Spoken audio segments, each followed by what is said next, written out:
Now let me talk about a journey to the West. Now we are still at Nechung Monastery. In the morning, His Holiness conferred the empowerment of the practice for removing obstacles based on interdependent origination. At the same time, he also taught about the connections between His Holiness and the Nechung protector deity, including some connections from his previous lives.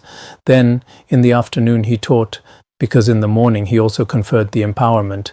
In the afternoon, His Holiness transmitted Placing Buddhahood Within Reach, the Peaceful Manjushri Practice Manual. Yesterday, he taught from the beginning up to generating bodhicitta. Everyone is quite familiar with the Manjushri Great Perfection practice.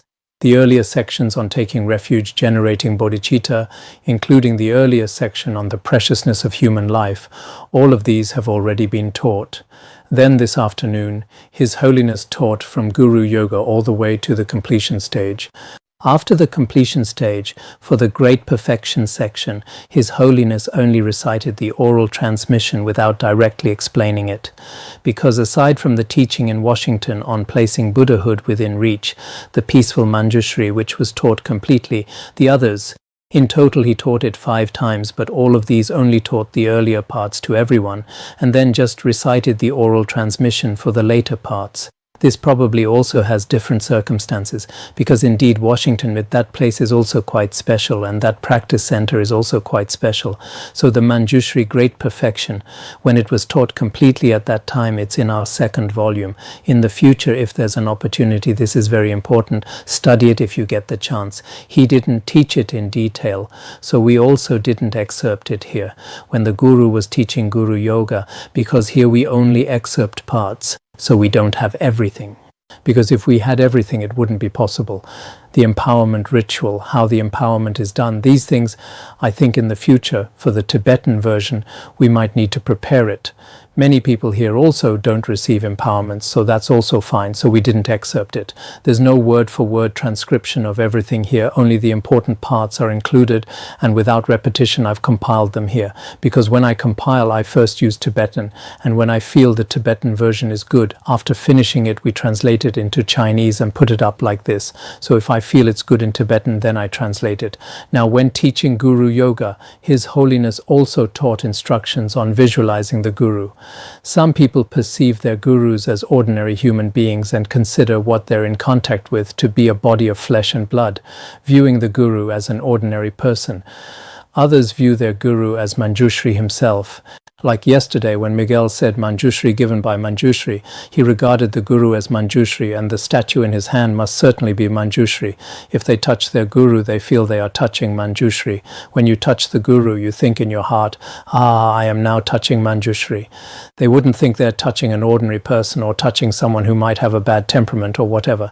In the past, the Guru also taught that my Guru has a face full of wrinkles, is decrepit, and so on. If you think this way, you may not truly receive the blessings of the Guru who is a Buddha. Among these two views, which one is correct for perceiving the Guru?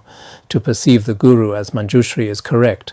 There are many reasons to support this view, but if I were to teach too much today, I am afraid I will not have enough time. His Holiness didn't teach it here, but he will teach some more later. Your Guru really is Manjushri, and that is why you need to visualize the Guru as Manjushri. This principle is a bit difficult to understand, but what's taught below. If you read it repeatedly, you'll understand. In this practice of the Guru Yoga of Manjushri, you should consider that the essence of Manjushri is your root teacher. Why? Because if you perceive both the appearance and essence as Manjushri, there may be a tendency to feel Manjushri is beyond your reach, which is difficult. So why do we regard the Guru as Manjushri? If the appearance is also Manjushri, it seems too distant for us. But as for the appearance, sometimes we visualize the Guru, sometimes we visualize Manjushri. As for the essence, sometimes, in any case, visualize as inseparable from Manjushri. If we visualize the appearance as also being Manjushri, it seems distant. Why? To many of you, Manjushri is the noble one residing at Mount Wutai. In the past, when the compassionate Buddha lived in India, Manjushri also went to India many times. Or sometimes when the Buddha was frequently teaching, Manjushri requested teachings, Manjushri compiled texts. It seems to have little to do with where you are living now. This was in the distant past. About 2,500 years ago, a relationship between a Buddha and a Bodhisattva. It seems to have nothing to do with us. If you pray to him, it might seem you would receive little blessings. You might feel this way. If we completely visualize him in that appearance, on the contrary, your root guru has come to you in person and bestowed empowerments and teachings, so you would naturally feel it is easier to receive great blessings if you pray to him. For this reason, when you visualize Manjushri, you should know that his essence is your root guru. In this teaching, usually when we study finding comfort and ease in the nature of mind and the preliminary practices, the way of expression here is slightly different. But if you consider this carefully from another perspective, the Guru and Manjushri are inseparable. It's just that before us only the Guru appears, but his essence is Manjushri. But this essence, the Guru and Manjushri are inseparable. The appearance in the form of the Guru comes here. So if I touch him now, I can touch the Guru, but actually I'm touching Manjushri. He wants to explain this principle to you. If you want to achieve the realization of the great perfection, the best way is to pray to your Guru. If you already have some realization of the great perfection, but wish to improve your experience and attainment, not only generating these, but letting it continuously increase and lead you to Buddhahood, there is no better method than praying to your Guru. Therefore, it is essential to meditate on and pray to your Guru.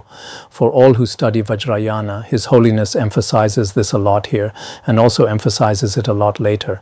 Indeed, in our real life, the Guru is extremely important. Here is the method to visualize and practice Guru Yoga. Firstly, visualize your root guru in the space in front of you. Then think in your heart, from now on, other than you, I will never seek another refuge. Even in my dreams, I will only pray to you. I will definitely pray to you. This is actually very important. Among all of us present here, some people's minds are still very scattered. Today seeking this guru, tomorrow seeking that guru. This shows their certainty is still not stable. Sometimes seeking teachers from other schools, sometimes seeking, we can also see it. What they say sounds very nice. Oh, this teaching is so rare.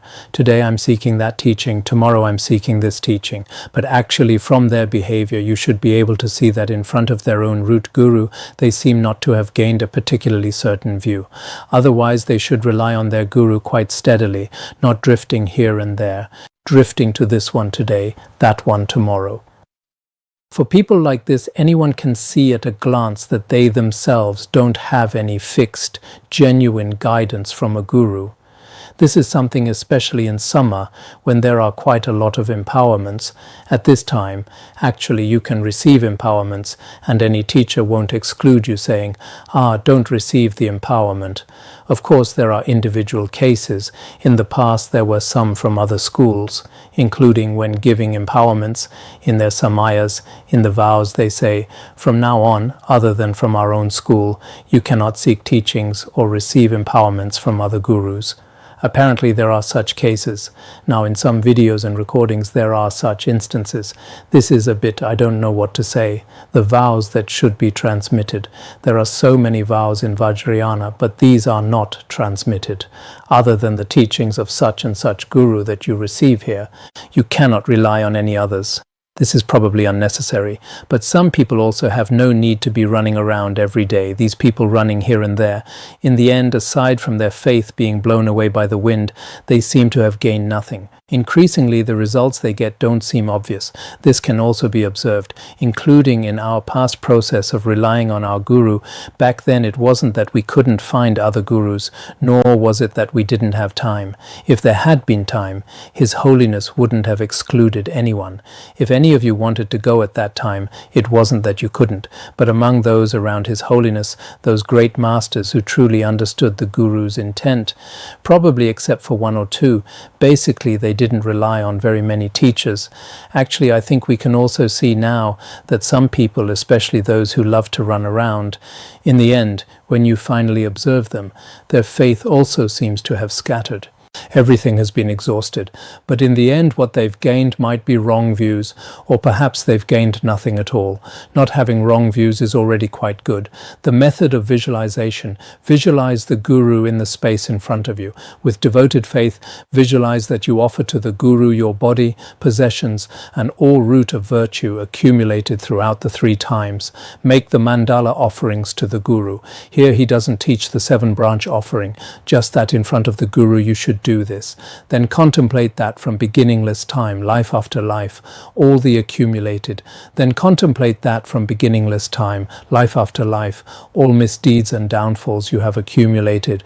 In front of the Guru you sincerely disclose and confess, swearing that from now on, even when your life is at risk, you would never commit those misdeeds again. This is the remedy to purify misdeeds. Just now we did offering and confession.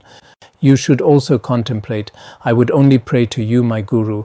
Please grant me empowerment and pith instruction so that my mind will be brought to maturity and liberation. Many of us, it's not only you, my Guru. It should be you are also one of your Gurus. Some people might worry about making others unhappy, so they say, you Gurus are all Buddhas, a whole bunch. Of course, having many gurus is also okay. Some gurus, Venerable Atisha, also had so many gurus. This exists in history.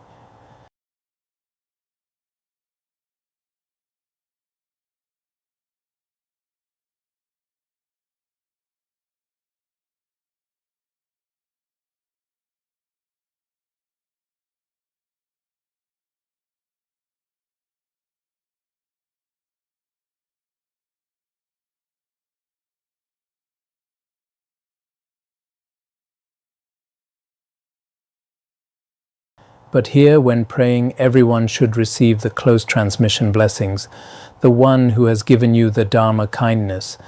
Whether through empowerment or receiving pith instructions, pray single-mindedly to such a Guru. No matter what happens, I will never abandon you. You should also bless my mind stream so that I can achieve realization and liberation soon. Again, reflect.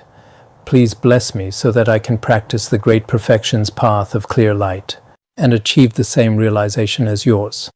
You need to pray to the Guru with total devotion. In this practice manual, there are many direct, very useful, applicable practices. So this is why we mentioned before, why this time we made this Dharma text in a thread-bound format to make it better quality. I think in the future many people will use this Dharma text as something to carry with them for life, because within it there are many priceless treasures.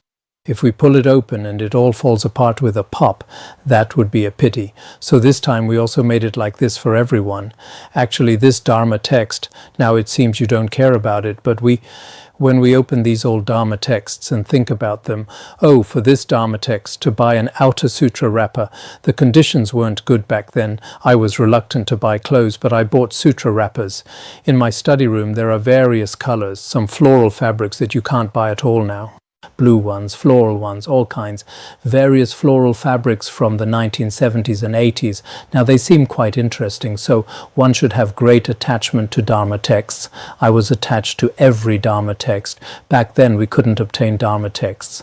Whenever His Holiness or the Gurus taught a Dharma, we worried about not having the Dharma text. The verse of this prayer was directly transmitted and taught by the Buddha, so it possesses extremely powerful blessings. When you recite it, the phrase below, do not translate into English, etc. If this phrase isn't there later, it's also fine. You should keep the original text because it's a mantra and some things cannot be translated into English. If this is translated, it should also be okay later. This following prayer is, appearing in the form of a youthful kaya, splendidly adorned with the wisdom luminosity that can dispel the darkness of ignorance in the world. To you, Lord Manjushri, I pray. Appearing in the form of a youthful kaya means, what does Bodhisattva Manjushri look like? He appears as a youth 16 years old. Splendidly adorned with the wisdom luminosity means Manjushri is the embodiment of the omniscient wisdom of all Buddhas. That is Manjushri, meaning he is adorned with the luminosity of wisdom of all Buddhas. Just as a lamp can dispel darkness, the great wisdom of Bodhisattva Manjushri can remove the stupidity and ignorance of all sentient beings. In front of such a Lord, Bodhisattva Manjushri, we must pray devoutly and sincerely to bless my mind streams. You need to contemplate in this way. While contemplating in this way, wholeheartedly chant this 4-line prayer 1,000, 10,000, or even 100,000 times. Generally speaking, when we practice the Manjushri great perfection, we recite it 100,000 times or 10,000 times. In the end, visualize that from the middle of the Guru's eyebrows, his throat and his heart center, radiate white, red, and blue light rays that dissolve into your 3 corresponding places, your eyebrows, throat, and heart center. Thereby, all the misdeeds and obscurations of your body, speech, and mind are purified, and you obtain the qualities of your Guru's 3 kayas. Finally, the Guru melts into light that again dissolves into you, whereby you and the Guru become the same. At this point, concentrate on the state that is imbued with the view of the great perfection. Relax and abide. When conceptual thoughts arise again, visualize that the entire universe and the inhabitants within are the body of the Guru, all sound is the speech of the Guru, and all thoughts are the wisdom of the Guru. Remain in this pure perception and dedicate the virtue to all sentient beings to attain supreme Buddhahood. This is the visualization practice of Guru Yoga. This is quite important, so it's included here. That day, also later, the Gurus from Nechung Monastery and their disciples had especially great faith in Guru Rinpoche Padmasambhava, so they requested the Guru Yoga practice of Guru Rinpoche Padmasambhava, Guru Yoga of Guru Rinpoche Padmasambhava. After that, His Holiness also transmitted to them a Guru Yoga practice of Guru Rinpoche Padmasambhava, composed by Jigme Rinpoche. Here we also excerpt a portion, not all of it. So this is also mainly a practice of Guru Rinpoche's Guru Yoga. Our Guru Yoga practice of Guru Rinpoche is also in the text, opening the path to liberation, and also in words of my perfect teacher, and is also practiced in some Tsok offering rituals. But this one also has a Guru's. At that time, His Holiness recited an oral transmission and then directly taught it like this. It's very interesting. I later also compared it with some other practices, whether by Jigme Rinpoche or other Guru Rinpoche practices, but what His Holiness taught basically just changed a few individual words slightly, and everything else is basically fine. So His Holiness should, I think, in his level of realization, this Guru Rinpoche practice is also like his usual. It's like the words we ourselves are used to. He can say them anywhere, and they're the same. At that time, His Holiness's Guru Rinpoche practice. First he recited an oral transmission, and then because they requested that he teach them a practice, His Holiness just went do and finished teaching it. After teaching it, when put into writing, it became like this. For us, if we were to explain the ritual word by word, some things we couldn't even explain clearly. So this is very rare. So this is a practice with great blessing power. I'm also sharing it with everyone here. After that, His Holiness, first after he finished reciting the transmission, he taught like this, very casually and directly teaching. First, you do not need to perceive yourself as the deity. Whatever you are like now, just visualize yourself that way, which is also called ordinary abiding. Then, in the space in front of you, visualize the immaculate Dhanakosha lake of Odhyana, which we generally call the Lotus Lake, Dhanakosha. In his ritual, it's also like this. That is to say, the lake or sea where Guru Padmasambhava was born, which is filled with the pure water of 8 good qualities. Then, in the center of the lake, visualize a 1,000-petaled lotus blossom. Atop that is a full moon disk, upon which sits Ogyen Rinpoche, Padmasambhava. His complexion is white, tinged with red, brimming with energy and vitality. His right hand holds a vajra, and his left hand a skull cup containing a jeweled vase. His body is adorned with silks and jewels, and the ornaments of the perfect Sambhogakaya, 13 ornaments. He is in union with Yeshe Tsogyal, who is white in color, and holds a curved knife in her right hand, and a skull cup in her left hand. This is a union form. At the same time, visualize all the noble beings in the mandala of self-occurring tantras, including the vast as an ocean, the 3 roots, dakinis, dharma protectors, and so on. You must visualize all these clearly and distinctly. First, we visualize Guru Padmasambhava. Usually when we practice Guru Rinpoche's yoga, this is a very simple practice. If everyone practices like this, I think it's very important, because Guru Padmasambhava in the degenerate age is especially important. Many of us also have great faith in him. Especially when you're in retreat, regularly practice Guru Rinpoche's yoga. The visualization method is like this: some larger rituals, large terma texts. There are especially many details. We might not be able to visualize them for a long time. This one is very simple. In front, a union form of Guru Padmasambhava. Basically, it's already been described here in very simple language.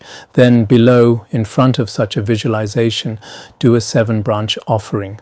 In our rituals, they all have it, including in the Phuntsok offering, and in opening the path to liberation, there should also be one, right? I don't remember very clearly, but there should be. Then contemplate in front of Guru Rinpoche Padmasambhava. Think in your heart, whether I go up or down, whether I experience agony or joy, misfortune or fortune, Guru Rinpoche Padmasambhava, you know me. Please bless me. We must have a very devout heart. Some people with great faith shed tears whether in front of the Guru or in front of Buddha images. From the bottom of their hearts, no matter what happens to me, just keep praying with such a devout heart. With tremendous faith and devotion, pray sincerely and fervently. Then, in terms of your body, place your palms together. In terms of speech, sing respectful prayers. And in terms of the mind, recollect his excellent qualities. Thus, you pay homage to him respectfully. This is the first of the 7 branches, the prostration branch. Then the second, the offering branch. Next, contemplate. I offer to you, Guru Rinpoche, all that I am excessively attached to, including my body, possessions, and all root of virtue accumulated throughout the 3 times. Visualize making offerings to Guru Rinpoche in this way. This is the offering branch. The third should be the confession branch. Then contemplate, since beginningless time until now, life after life, I have committed limitless misdeeds driven by desire, anger, and ignorance. For all the misdeeds I have done, now I confess and openly disclose in front of you, Guru Rinpoche. I regret whatever misdeeds I have done before, and I swear never to repeat them even when my life is at risk. Please bless me so that my downfalls and misdeeds can be completely purified. Visualize and confess in this way. This is the third, the confession branch. The fourth, the rejoicing branch. Next, rejoice over others' virtue in this way. For any virtue created by anyone, whether inferior or superior to me, from Buddhas and Bodhisattvas above to us ordinary beings below, all the virtue that everyone has practiced, I sincerely rejoice without envy or enmity. Like this, if you can really rejoice at the virtue of others, you will not only accumulate the same merit, but also may be able to attain more excellent merit than the actual doer. There is such a thing. Therefore, from the bottom of your heart, rejoice at all the virtue created by all other people, superior, middling, and inferior. This is the fourth, the rejoicing branch. Then comes praying for him to remain in this world for a long time. Then contemplate as long as space remains. The Vajra body of Padmasambhava is beyond birth and death. Because he attained the level of the Vidyadhara of longevity, actually there is no need to pray to him to remain in this world. However, his Nirmanakaya appears in the world in various forms according to the various inclinations of sentient beings. There are births and deaths, the emanations of Guru Padmasambhava, reincarnations, and spiritual teachers exist. So I sincerely pray that all the emanations of Guru Padmasambhava will remain in this world for a long time. This is the fifth. Then the sixth, praying for him to turn the wheel of Dharma.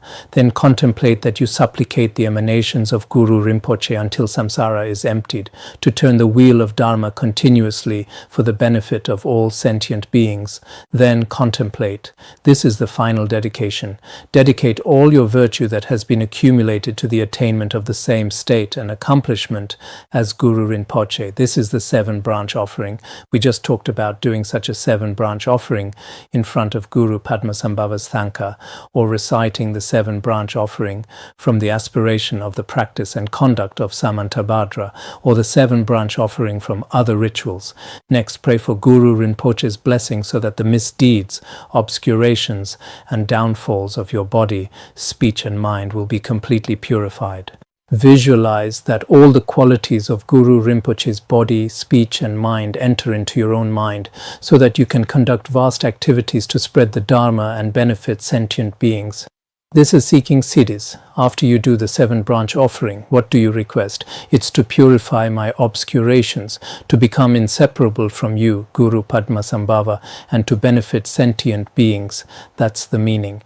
Finally, contemplate that through praying in this way, from the heart center of Guru Rinpoche, fine shafts of light with 5 colors radiate and extend into your own heart center like a spider's thread, like a line, and dissolve there. In this way, you attain all the excellent qualities of Guru Padmasambhava. Here, from the heart of Guru Rinpoche, such light radiates and dissolves into your heart. Then recite fervently the 7-line prayer and the mantra of Guru Rinpoche. If I were to teach the 7-line prayer, I can explain it from the perspective that it encompasses all Dharma. Actually, the 7-line prayer can encompass all Dharma. Jigme Rinpoche has presented an elaboration of it in his White Lotus, an explanation of the 7-line prayer to Guru Padmasambhava, which you can refer to. So I will skip explaining the meaning here. Haven't we also translated it? It seems like the outer, inner and secret, all of them, only the outer practice was taught, right? The secret and most secret should also have been translated. We have a photo here. Just now on page 71, that's Khenpo Namdrol from India at that time, and also Orgyen Dorje, he's from Bhutan, and also Sangye Khandro. This is the translator I introduced earlier. She's American. In the past, when we went, we went to several places. It should have been in 2014. At that time, we went to Yale University, Princeton University, Stanford University, and also University of Colorado, several schools. At that time, Sangye Khandro and her husband came with us to translate. At that time, in 2014, it was basically 20 years later. At that time, we also together traveled to many universities in America. At universities, she wasn't very used to translating because at that time we went to many universities. Earlier we couldn't go, so in between we shortened the time, flying here and there, visiting many universities, including the University of Virginia. We also went there at that time. Yale we also went. Princeton we also went. There's also one called Temple University we also went. Anyway, they were all quite tired, but still very impressive, that translator. She's American. Now she also, for our final English version, they're also helping with proofreading. Now, Khenpo Namdrol should be in Nepal, in retreat in a cave, on the Yanglesho side. Orgyen Lama, he's from Bhutan, so he's in Bhutan. In brief, the 7-line prayer is of immense blessing, completely transcending any other practice. So we also hope to recite often this 7-line prayer. Precisely because of this time I will also give you the transmission of it.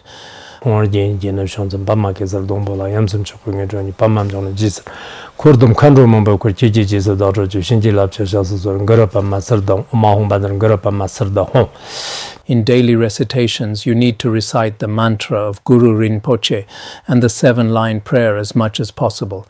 At the end of each session, visualize that from the middle of his eyebrows, his throat and his heart center radiate white, red and blue light rays, which dissolve into your 3 places. Through this, the blessing of the body, speech and mind of the Guru enters your mind stream. Finally, the Guru melts into light, which transforms into a perfectly round and rosy white bindu or light sphere with a hung syllable in its center as adornment. Contemplate that the bindu dissolves into your heart center, whereby the Guru's wisdom and your mind merge inseparably and become of one taste. Abide in this state of realization without any thought, where your mind and the mind of Guru Padmasambhava are completely inseparable, and rest in samadhi.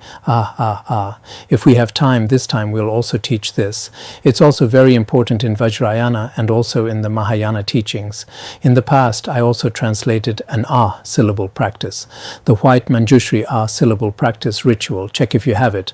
Following that, His Holiness also taught the Tsok feast offering to accompany the Vajra 7-line prayer. He transmitted a Tsok offering ritual. He said this passage. When giving the Tsok offering at that time, he also taught this. So I'm also giving this to everyone. Some things that we basically know now, we haven't excerpted. When giving the Tsok offering at that time, His Holiness said this. As for the Chok feast offering, you can offer whatever pleasing food and beverages you have. You can place them in front of the representatives of the three jewels, Buddha images, stupas and so on, or on an individually set altar or the like. Even without representations of the three jewels, it's fine. Chant this concise sadhana of Tsok offering, our Guru Rinpoche Tsok offering ritual, which is in the Larung daily prayers. This year we translated all of them. Visualize offering them to Guru Rinpoche and the gathering of Dakas and Dakinis. Visualize that they accept and enjoy your offering, after which you eat the remainders as a way of accepting siddhis. When we say kayawaka, we should think that we've already made the Tsok offering to them and they've already enjoyed this portion. This is what we enjoy. Think like this in your heart.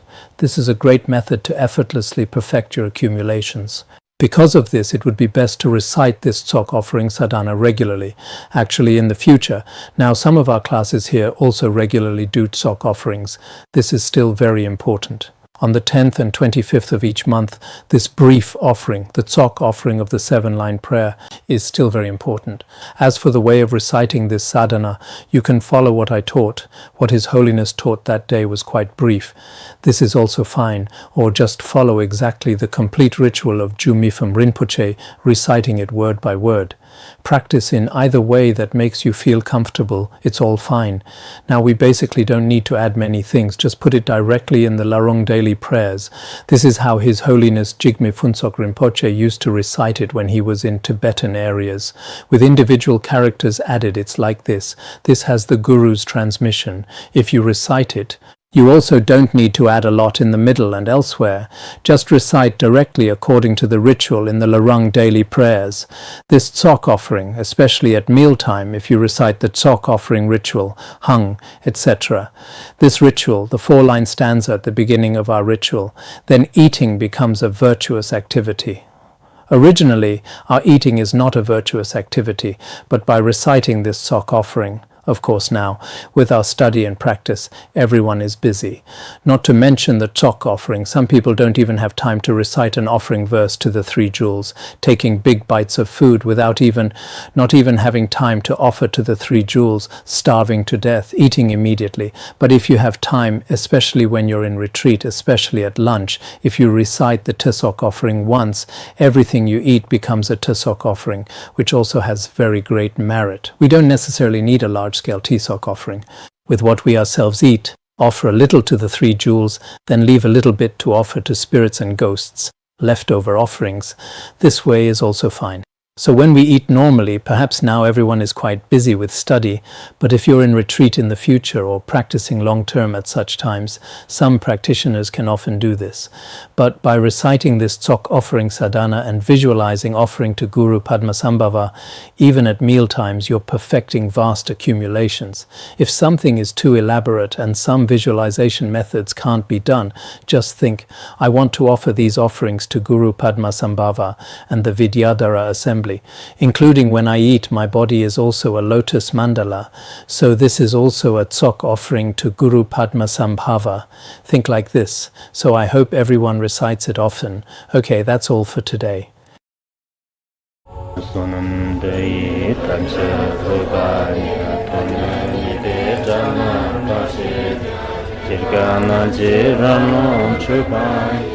Chupun Solen